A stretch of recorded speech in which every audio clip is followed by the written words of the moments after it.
No sirens, no countdown, no warning, just a sudden flash, brighter than the sun. For a fraction of a second, the city becomes pure white.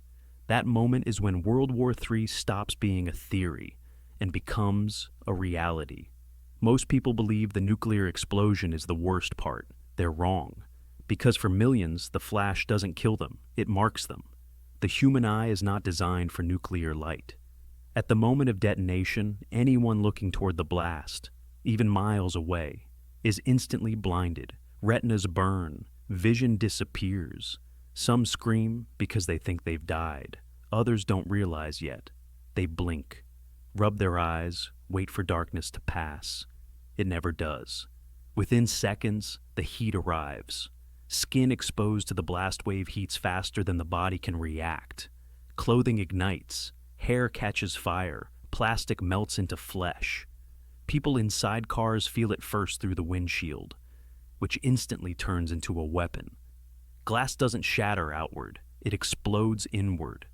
Thousands of razor-sharp fragments turn streets, buses, offices, and living rooms into slaughterhouses. The people who survived the blast are bleeding before they even understand what happened. The pressure wave moves faster than sound. Buildings flex, then fail, walls collapse, roofs cave in, entire floors pancake downward. Those near windows are thrown across rooms. Those in stairwells are crushed. Those outdoors are slammed into pavement, poles, vehicles, each other. This is where bones break, legs snap, spines fracture, arms shatter. But hospitals will never see most of these injuries, because hospitals are already gone. After the roar, something unnatural happens. Silence, no traffic, no phones, no alarms. The electromagnetic pulse has wiped out electronics in seconds. Cars stall in intersections, planes vanish from radar, cell towers go dark. The city loses its nervous system. People stumble into the streets, bleeding, half-blind, burned, searching for answers that will never come. They don't know where the blast hit. They don't know if another is coming. They only know one thing: nothing works anymore. Small fires start everywhere. Curtains, cars, office paper, fuel lines. Normally, firefighters would contain them. But there are no firefighters now. Stations collapsed, trucks disabled, hydrants depressurized. The fires grow. They merge. Wind feeds them oxygen. Within an hour, entire neighborhoods are burning as one. A firestorm begins to form. Air rushes toward the flames so violently it pulls people off their feet. Those who run the wrong way are dragged back, into the heat. This is where thousands die who never touched the blast. Panic takes over. People do what humans always do in disasters. They try to go home. Highways clog instantly. Cars abandoned mid-road. Parents carry children for miles. Some walk toward the mushroom cloud because they think help will be there. They don't know the invisible danger yet. Radiation has no smell, no color, no warning. It's already inside them. Gamma rays pass through bodies silently. Cells are damaged at the molecular level. DNA breaks. At first, people feel fine. Then, nausea starts. Vomiting spreads through crowds, headaches, dizziness, confusion. Those closest to the blast receive fatal doses. But they won't die immediately. Not yet. They'll walk, talk, help others, and then collapse hours later. This false sense of survival is one of the deadliest lies of nuclear war. People search for water. They're thirsty. From burns, smoke, stress. They find fountains, pipes, open containers. They drink without hesitation. What they don't know is that radioactive fallout is already descending.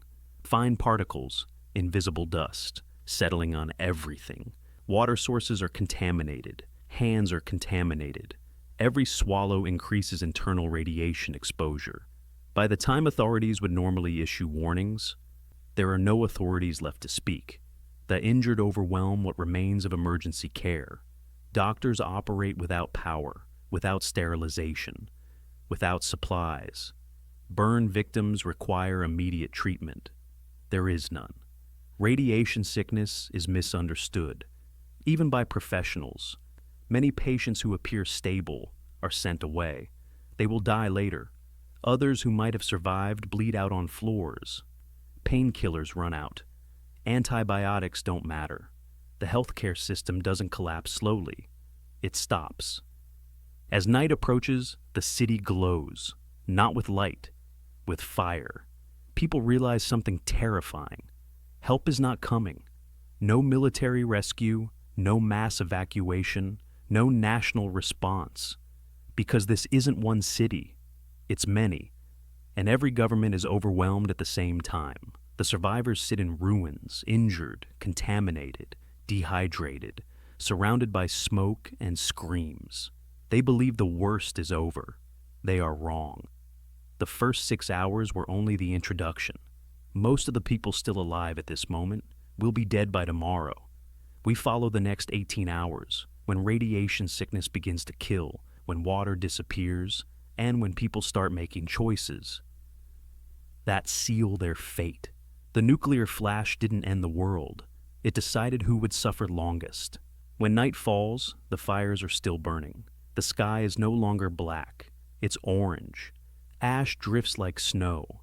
The people who survived the blast now face something worse than fear, uncertainty. They don't know where to go. They don't know who's in charge. They don't know what is safe. And every decision they make now, even the smallest one, begins to matter. At first, people try to help each other. Strangers share bandages, parents comfort children, neighbors check nearby buildings for survivors. This phase never lasts long, because radiation doesn't kill immediately. It waits. People feel tired, then nauseous, then weak. Vomiting becomes constant. Some assume it's smoke inhalation or stress. They're wrong. Their bodies are already failing at the cellular level. Bone marrow stops producing blood cells. The immune system collapses silently. They just don't know it yet. By now, almost everyone is dehydrated. Burns pull moisture from the body. Smoke dries the lungs. Panic accelerates dehydration. People search for water desperately. They break into stores, smash vending machines, drain toilets. They drink anything liquid. What they don't understand is this. Radiation binds to dust. Dust sticks to everything. Water concentrates it. Every sip may be fatal, but thirst overrides logic. By hour 12, dehydration begins killing people faster than radiation. Children first, elderly second. Adults last, but not by much. Toilets stop working. Sewage backs up. People relieve themselves wherever they can. Disease begins spreading immediately. Open wounds become infected. Burns rot. Simple cuts turn deadly. There is no clean water to wash anything. No soap. No antibiotics. The survivors don't realize it yet, but they're entering a biological minefield. Infections will soon kill more people than the bomb. As supplies disappear, behavior changes. Not dramatically, quietly. People stop sharing. Then they start hiding what they have. Then they start watching others. Someone notices a bottle. Someone notices food. Someone notices weakness. Arguments escalate. A shove turns into a fight. A fight turns into a stabbing. There are no police. No consequences. For the first time, people understand something terrifying. No one is coming to stop this. Symptoms worsen rapidly. Hair begins falling out in clumps. Bleeding starts. Gums, nose, internal organs. Fever spikes. Delirium sets in. People who were walking hours ago are now unable to stand. Families carry loved ones until they can't anymore. Then they leave them behind, not out of cruelty, out of survival. Night deepens. Temperatures drop. Those without shelter begin to die of exposure. People make impossible choices. Stay with injured loved ones and die together. Or leave and maybe live. Most choose to leave, not because they don't care, but because the human instinct to survive is stronger than guilt. This moment haunts survivors for the rest of their lives, if they live long enough to remember it. Rumors spread. There's aid coming. The military is evacuating people. There's a safe zone. People move toward these rumors in massive groups. This concentrates radiation exposure. Crowds stir contaminated dust. By morning, many collapse mid-walk. The roads become littered with bodies, not from explosions, from exhaustion, from sickness, from dehydration, from hope. By the end of the first day, the truth becomes unavoidable. The city is dead, not destroyed, abandoned. The survivors who remain are injured, sick, thirsty, traumatized. They sit among ruins and realize the bomb was not the event. It was the beginning, and the hardest part hasn't even started yet. We enter the final hours of the first day, when radiation reaches lethal levels, when infections turn fatal, when violence becomes routine, and when survival stops being about luck and starts being about who is willing to do what. Most survivors won't see the second sunrise. Midnight passes without ceremony. There are no clocks anymore, no sirens, no announcements. Only the slow realization that the world people knew is gone. The survivors are no longer reacting to disaster. They are adapting to extinction.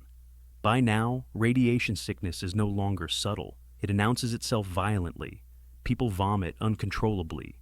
Diarrhea drains the body of its last fluids. Internal bleeding begins. Blood appears where it shouldn't. Eyes redden. Skin blisters. Fever spikes beyond control. Some beg for help. Others are already too weak to speak.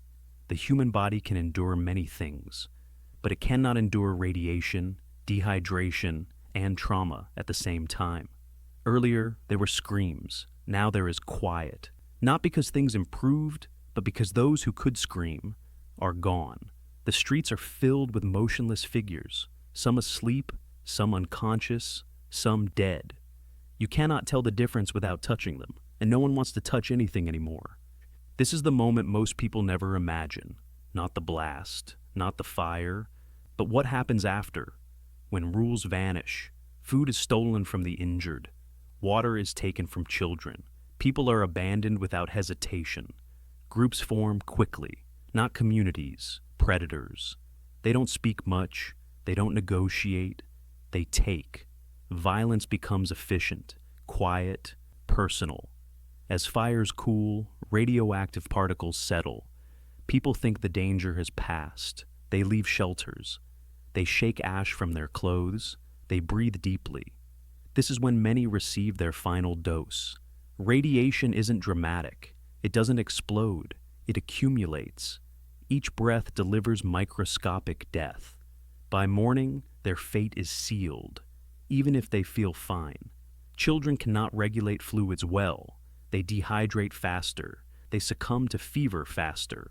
Their immune systems collapse first. Parents watch helplessly as children weaken hour by hour. Some fall asleep and never wake up. Others cry until their voices fail. By dawn, most children in the blast zone are gone. This is the moment many adults lose the will to live. The mind cannot process this scale of loss. People dissociate. They sit and stare. They stop responding. Some walk aimlessly until they collapse. Others refuse to move at all. Suicides begin, quiet ones, a jump, a blade, a pill. Not out of despair alone, but exhaustion. Near sunrise, distant aircraft sounds are heard. People look up. Hope flares. But the planes do not land. They are reconnaissance, mapping destruction, counting survivors, not rescuing them. The reality settles in. Aid is not coming today, or tomorrow, or soon enough. The infrastructure required to save millions no longer exists, very few. And not because they are strong, but because they are.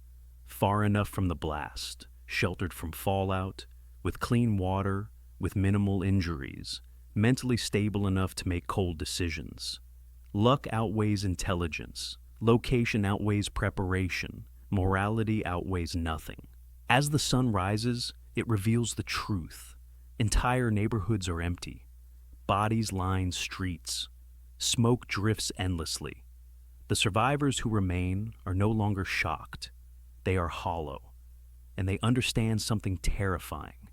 If they survive the bomb, they survive the fire. They survive the night. The real war begins now, against hunger, against disease, against other humans, against time. The nuclear flash did not end the world, it stripped it. And in the first 24 hours, most people didn't die because of the bomb. They died because civilization disappeared. This was only the first day, and very few will survive what comes next.